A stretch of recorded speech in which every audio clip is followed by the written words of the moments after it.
Hello అండి. Welcome to my channel. Margashira గురువారం వ్రతం, మార్గశిర లక్ష్మీవార వ్రతం పూజా విధానం, చదవాల్సిన మంత్రాల గురించి ఈ వీడియోలో తెలుసుకుందామండి. వీడియోలోకి వెళ్ళే ముందు ప్లీజ్ మీరు నా ఛానల్ని సబ్స్క్రైబ్ చేయండి. అదేవిధంగా వీడియోని లైక్ చేయండి. మీరు చేసే చిన్న లైక్ నా ఛానల్ గ్రోత్ అవ్వడానికి యూజ్ అవుతుందండి. అదేవిధంగా కమెంట్లో ఓం శ్రీ లక్ష్మీదేవే నమః అని కమెంట్ చేయండి. మీకు కనుక మార్గశిర మాసం యొక్క ప్రాముఖ్యత గురించి తెలుసుకోవాలంటే నేను ఆల్రెడీ ఆ వీడియో చేశానండి. ఆ వీడియో యొక్క లింక్ నేను డిస్క్రిప్షన్ బాక్స్లో ఇస్తాను, కావాలంటే చూడండి. ఇంకా లేట్ చేయకుండా వీడియోలోకి వెళ్దామండి. మార్గశిర లక్ష్మీ వారం పూజ అనేది మార్గశిర మాసంలో ప్రతి గురువారం లక్ష్మీదేవిని పూజించడం. సాధారణంగా శుక్రవారం రోజు లక్ష్మీ పూజ చేయడం మనకు తెలిసిందే. అయితే మార్గశిర మాసంలో మాత్రం గురువారాలకు అత్యంత ప్రాధాన్యత ఉంటుంది. ఈ మార్గశిర మాసంలో ప్రతి గురువారం లక్ష్మీ వ్రతం ఆచరిస్తే లక్ష్మీదేవి యొక్క కటాక్షం కలుగుతుందని పండితులు చెబుతున్నారు. ఈ క్రమంలో మార్గశిర గురువారం వ్రతం లేదా మార్గశిర లక్ష్మీవార వ్రతం పూజా విధానం గురించి తెలుసుకుందామండి. హేమంతం వచ్చిందంటే చాలు కోటి శుభాల మార్గశిరం వచ్చేసినట్లే.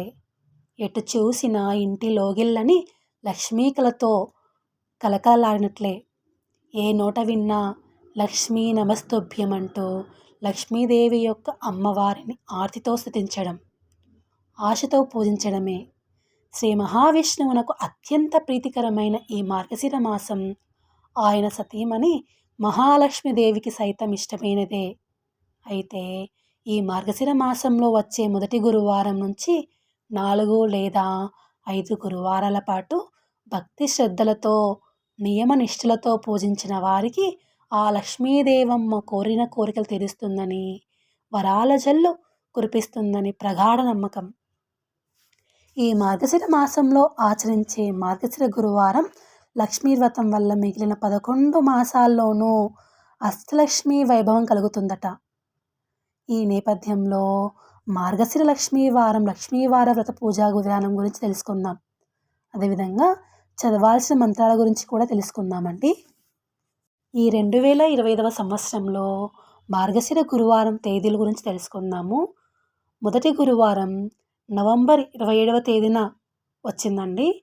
రెండో గురువారం డిసెంబర్ 4వ తేదీన, మూడో గురువారం డిసెంబర్ 11వ తేదీన, నాలుగో గురువారం డిసెంబర్ 18వ తేదీన వచ్చిందండి. ఆల్రెడీ 2 గురువారాలు కంప్లీట్ అయ్యాయి. రేపే మూడో గురువారం అండి. అమ్మవారికి నివేదించాల్సిన ప్రసాదం గురించి తెలుసుకుందాం. మొదటి గురువారం పులగం నివేదించాలి. రెండో గురువారం అట్లు తిమ్మన్నం నివేదించాలి. మూడో గురువారం అప్పాలు పరమాన్నం నివేదించాలి. నాలుగో గురువారం చిత్రాన్నం గారెలు నివేదించాలి. ఆల్రెడీ 2 గురువారాలు కంప్లీట్ అయ్యాయి కాబట్టి రేపు మూడో గురువారం కాబట్టి అప్పాలు పరమాన్నాన్ని నివేదించాలి అమ్మవారికి. మార్గశిర లక్ష్మీవార వ్రతం విధానం. మార్గశిర మాసంలో గురువారం రోజు ఉదయాన్నే నిద్రలేచి తలస్నానం చేసి ఇంటి ముంగిట రంగవల్లులు తీర్చిదిద్దాలి. ఇంటి గుమ్మం ముందు తులసి కోట వద్ద పూజా మందిరంలో ఆవు నెయ్యితో దీపాలను పెట్టాలి. ఇంటి తూర్పు భాగం లేదా ఈశాన్య భాగంలో ముగ్గు వేసి పీట వేసి వస్త్రము పరచి దానిపై కొత్త ధాన్యం పోయాలి. తర్వాత లక్ష్మీదేవి ప్రతిమ లేదా చిత్రపటం ప్రతిష్ఠించుకోవాలి. ఇప్పుడు చుట్టూ బియ్యపు పిండితో ముగ్గు వేసి పూలు పండ్లతో అలంకరించాలి. అనంతరం మహాగణపతి పూజతో వ్రతం ఆరంభించాలి. విఘ్నేశ్వరుడి పూజ అనంతరం మహాలక్ష్మికి షోడశోపచార పూజ నిర్వహించాలి. హిరణ్యవర్ణాం హరిణిం సువర్ణరజిత సహస్రాజం అంటూ ప్రార్థన చేసి లక్ష్మీదేవి అమ్మవారిని ఆవాహన చేయాలి.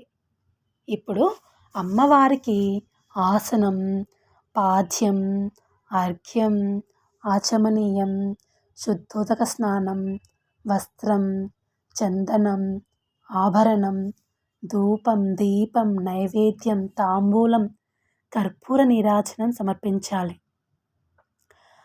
లక్ష్మీదేవికి దగ్గర చదవాల్సిన మంత్రాల గురించి తెలుసుకుందామండి. ఇప్పుడు శక్తివంతమైన లక్ష్మీదేవి మంత్రాలు చదవాలి.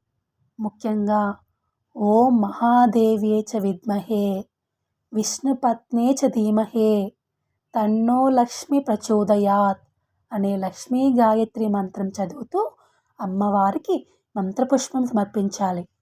ఆ తర్వాత సహస్రదళ పద్మాస్తం, పద్మనాభ ప్రియం, సతీం అనే సిద్ధలక్ష్మి కవచాన్ని భక్తితో చదువుకోవాలి. ఆ తర్వాత లక్ష్మీ అష్టోత్తర శతనామావళి పఠించాలి. అలాగే మార్గశిర లక్ష్మీ వార వ్రత కథ చదువుకొని అక్షింతలు శిరస్సున వేసుకోవాలి. చివరగా క్షమాపణ ప్రార్థన చేయాలి. ఇలా మార్గశిర మాసంలో అన్ని గురువారాల్లో ఏ స్త్రీ అయితే మార్గశిర లక్ష్మీ వార వ్రతం ఆచరిస్తారో ఆ స్త్రీ సకల సంపదలు, భోగభాగ్యాలు, ఇహలోకంలో సర్వసుఖాలు పొంది చివరిగా మోక్షం పొందుతుందని శాస్త్రవచనం. కాబట్టి మార్గశిర మాసంలో మార్గశిర లక్ష్మీ వార వ్రతం ఆచరిద్దాం. లక్ష్మీదేవి యొక్క కటాక్షాన్ని పొందుదాం. ఓం శ్రీ మహాలక్ష్మీదేవే నమః. ఓం శ్రీ మహాలక్ష్మీదేవే నమః. ఓం శ్రీ మహాలక్ష్మీదేవే నమః. మీకు కనుక నా వీడియో నచ్చితే ప్లీజ్ లైక్ చేయండి, షేర్ చేయండి, సబ్స్క్రైబ్ చేయండి. Thank you.